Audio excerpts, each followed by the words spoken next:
നമസ്കാരം. നരേന്ദ്രമോദി വാക്കുപാലിച്ചിരിക്കുകയാണ്.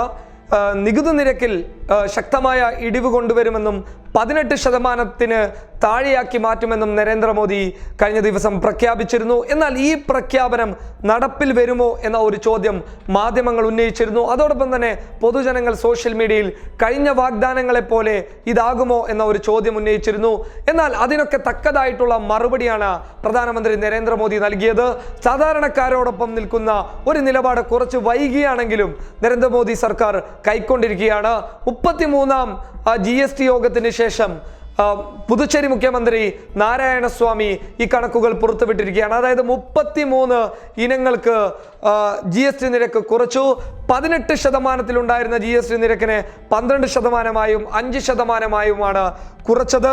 ഇക്കാര്യം വ്യക്തമാക്കിയിട്ട് മാധ്യമങ്ങളോട് തുറന്നു പറഞ്ഞത് നാരായണസ്വാമിയാണ്. കോൺഗ്രസ് GST നിരക്ക് കുറയ്ക്കണമെന്ന് ശക്തമായി വാദിച്ചിരുന്നു. ഈ വാദം സർക്കാർ നടപ്പിൽ വരുത്തുകയായിരുന്നുവെന്ന് നാരായണസ്വാമി പറഞ്ഞു. GST നിരക്കിന്റെ കുത്തനെയുള്ള ഈ പോക്ക് അപകടത്തിലേക്കാണെന്നും അതിൽ തക്കതായിട്ടുള്ള ഒരു അയവ് സംഭവിക്കണമെന്നും കോൺഗ്രസ് നിരന്തരം വാദിച്ചിരുന്നതാണ്. എന്നാൽ കോൺഗ്രസിന്റെ ഈ വാദം പരിപൂർണമായി നടപ്പിൽ വരുത്തി എന്നുള്ളതാണ് പറയുന്നത്. ഇത് ഇങ്ങനെ വന്നതുകൊണ്ട് തന്നെ, നികുതി നിരക്ക് കുറച്ചതുകൊണ്ട് തന്നെ ആവശ്യ സാധനങ്ങൾക്ക് വലിയ രീതിയിലുള്ള വിലക്കുറവുണ്ടാവും. സാധാരണക്കാർക്ക് ആശ്വാസകരമായിട്ടുള്ള ഒരു തീരുമാനം തന്നെയാണ് കേന്ദ്ര സർക്കാരിന്റെ ഭാഗത്ത് നിന്നുണ്ടായിട്ടുള്ളത്. വാക്ക് പാലിച്ച് സാധാരണക്കാരോടൊപ്പം നിൽക്കുന്ന ഒരു നിലപാട് തന്നെയാണ് നരേന്ദ്രമോദി സ്വീകരിച്ചിട്ടുള്ളത്. 1200ഓളം ചരക്ക് സേവനങ്ങളാണ് ഉള്ളത്. ഇതിൽ നിന്ന് 99% വരുന്ന സേവനങ്ങൾക്കായിരിക്കും 18 നികുതി നിരക്ക് ഇളവ് വരുത്തുമെന്ന് പറഞ്ഞത്. എന്നാൽ പരിപൂർണമായും അല്ലെങ്കിലും അതിൽ വലിയ രീതിയിൽ ഇളവ് വരുത്താൻ നരേന്ദ്രമോദിക്ക് ആയിട്ടുണ്ട്. അതോടൊപ്പം തന്നെ വീൽ ചെയറിന്റെ GST 28%. കാരണം അത് ഏറ്റവും ശ്രദ്ധാപൂർവം കാണേണ്ട ഒരു വിഷയമായിരുന്നു. അംഗപരിമിതർ ഇതുമായി ബന്ധപ്പെട്ട് വലിയ രീതിയിലുള്ള ഒരു പരാതികളും അതുപോലെ തന്നെ കേന്ദ്ര സർക്കാരിന്റെ നിലപാടിനോട് വലിയ രീതിയിൽ പ്രതികരിച്ചിരുന്നു.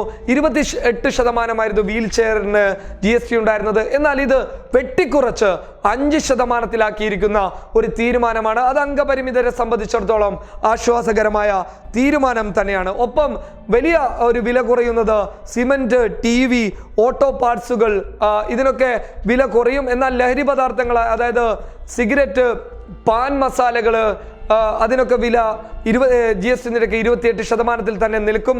എന്നാൽ ആഡംബരമായിട്ടുള്ള വസ്തുക്കൾക്ക് 28% തന്നെ നികുതി നിരക്ക് നിർത്തിയിരിക്കുകയാണ്. എന്നാൽ ഇതിൽ നിന്ന് കുറയ്ക്കുന്ന ഒരു കാര്യം കേന്ദ്രം ആലോചിച്ചിട്ടില്ല. കാരണം പാൻ മസാലകൾ, സിഗരറ്റുകൾക്കൊക്കെ 28% തന്നെ നികുതി നിരക്ക് നൽകിയിരിക്കുകയാണ്. ഒപ്പം വിമാനങ്ങൾക്ക് 28% തന്നെ നികുതി നിരക്ക് നൽകിയിരിക്കുകയാണ്.